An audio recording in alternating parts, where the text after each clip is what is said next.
Cie, ada yang salting nih. Kenzo salting bener ketemu sama Mutiara di pasar. Halo semua, apa kabarnya? Kembali lagi di Dramanesia. Wah, episode besok bakalan semakin seru. Tapi tentu aja kita bahas ya adegan per adegan yang ada di pasar. Ini seru dan lucu juga. Walaupun sih ada yang ngeselin ya teman-teman.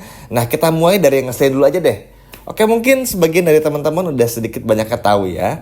Kalau pada adegan di pasar ini tuh si Kayla sempatnya halu teman-teman untuk ditembak oleh Kenzo dan dinyatakan cintanya oleh Kenzo. Ketika udah mulai serius dan lain sebagainya macamnya, ternyata itu semua cuman halu aja. Dan ini benar-benar bikin kita pun akhirnya merasa lega. Aduh, Kayla ada-ada aja nih teman-teman ya.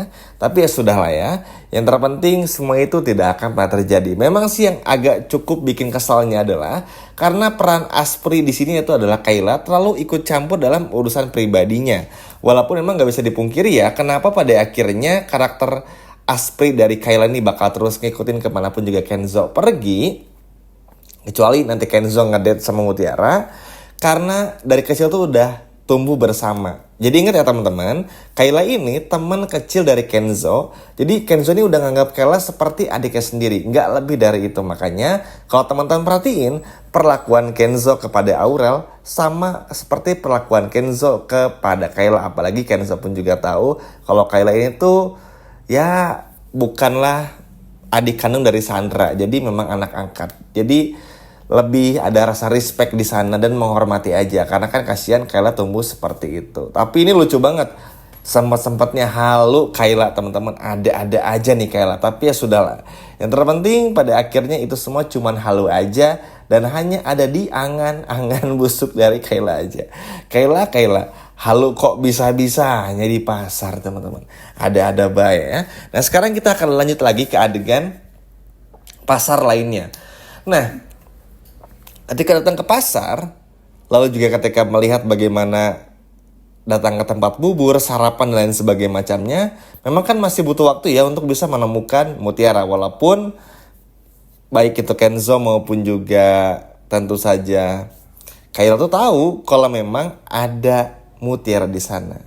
Tapi tentu aja Kenzo ini nggak punya prediksi cepat lah ketika tiba-tiba bertemu cepet-cepet nih sama si Mutiara. Karena bagi Kenzo kayaknya bakal masih muter-muter nih. Tapi mudah-mudahan segera ketemu. Pas ketemu dipanggilan nama Mutiara. Yang kebetulan Mutiara ini baru aja nganterin barang-barang belanjaan dari seorang ibu-ibu. Jadi FYI aja teman-teman ya, Mutiara ini begitu datang ke pasar tuh mencoba mendapatkan pekerjaan. Ada 3 pekerjaan yang coba dilamar lah oleh si Mutiara ini. Jadi kerja di tukang bubur nggak bisa karena mangkoknya pecah, keskip. Terus juga ngelamar di tempat beras nggak bisa karena nggak bisa ngangkut yang berat-berat. Nah, yang ketiga inilah baru percobaan yang cukup berhasil karena menjadi tukang angkut barang yang ringan-ringan. Sebetulnya di awal pun juga ada ya ke pedagang telur teman-teman. Tapi balik lagi, nihil juga. Dan yang bikin sedihnya tuh adalah rentetan kesialan itu seperti akan terus berlanjut. Kasihan loh teman-teman, apalagi ketika mencoba untuk melamar. Dan yang paling bikin sedihnya tuh adalah ketika momen Mutiara ini tuh lagi datang ke tempat bubur, pengen makan, gak punya uang, terus menawarkan diri, yaudah deh pak, saya kerja apa aja, boleh nggak? Tapi bayarannya saya makan bubur. Oh boleh neng silakan. Tapi sayang karena mecahin mangkoknya, alhasil ya udah nggak jadi deh teman-teman buat makan bubur. Kan sedih ya. Makanya ini pun juga benar-benar bikin kesel banget deh. Semoga aja Kenzo bisa mengangkat derajat dari Mutiara juga, karena hanya Kenzo dan Aurela yang bisa melakukan hal tersebut, yang bisa bikin Mutiara tuh dipandang sama semua orang. Karena mau gimana pun juga, kalau Kenzo bisa menunjukkan semua kebaikan Mutiara minimal di depan Pak Aditya, bukan di depan Rianti. Karena kalau Rianti mah dia nggak punya telinga, jadi kita nggak perlu hirauin. Yang namanya karakter jahat bakal selalu seperti itu teman-teman, bakal ngeselin banget. Jadi yaudahlah, kita skip aja. Tapi asalkan bisa menunjukkan semua kebaikan Mutiara di depan Pak Aditya, udah semuanya bakal kelar, semuanya bakal bener-bener bagus hasilnya. Yang mana ini bakal bikin Pak Aditya percaya kepada Mutiara. Dan kalau Pak Aditya udah mulai percaya kepada Mutiara, maka nggak ada satu orang pun yang boleh mengusir Mutiara lagi dari rumahnya Pak Aditya. Jadi ketika momen pertemuan antara Kenzo dan Mutiara tuh, ini bakal banyak hal yang terjadi. Bener-bener menjadi sebuah harapan besar bagi Mutiara. Walaupun ketika ditemui, Mutiara tuh seperti pengen kabur juga. Karena bingung teman-teman.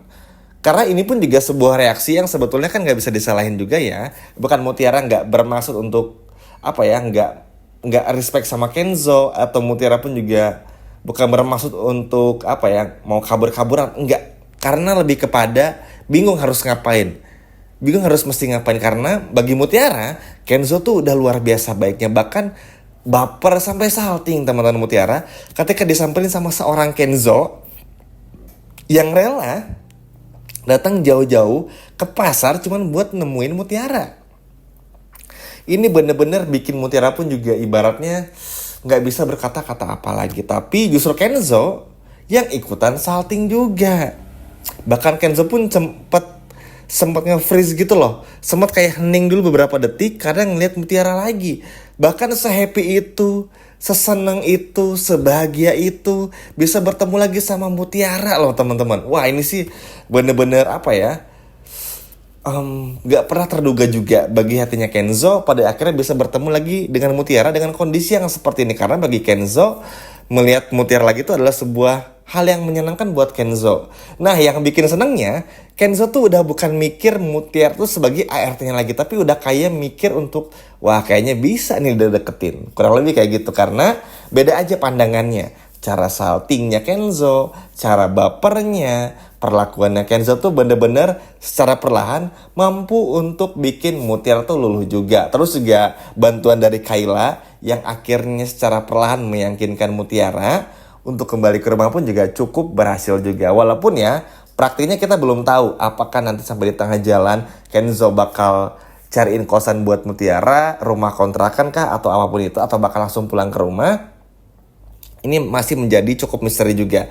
Tapi at least sampai di sini akhirnya Mutiara berhasil ditemukan juga. Apalagi tahu nggak teman-teman? Setelah kita melihat Mutiara ngelamar ke tukang telur nggak ditanggepin, jadi kerja di tukang urut pun juga nggak bisa, jadi tukang angkut beras pun juga tidak bisa. Setelah banyak kesialan yang terjadi, itu ternyata bikin Kenzo sedih betul teman-teman. Benar-benar sedih banget. Kenzo benar-benar nggak menyangka impact busuk dari kelakuan sang ibunda yaitu Rianti benar-benar berdampak buruk seburuk inilah kepada Mutiara.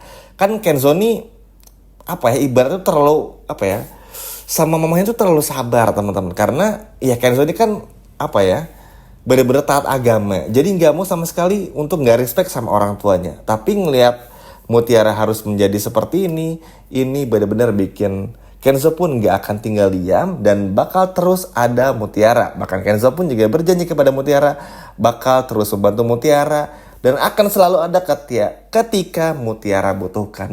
Mimin ngomongnya sampai belibet ya. Saking semangatnya melihat Kenzo berkata demikian kepada Mutiara. Wah, ayo nih, siapa yang gak sabar melihat kesaltingannya Kenzo kepada Mutiara di episode besok. Coba kalau udah gak sabar boleh komen di bawah. Sekian video dari Mimin. Dan sampai jumpa lagi di video berikutnya. Bye-bye.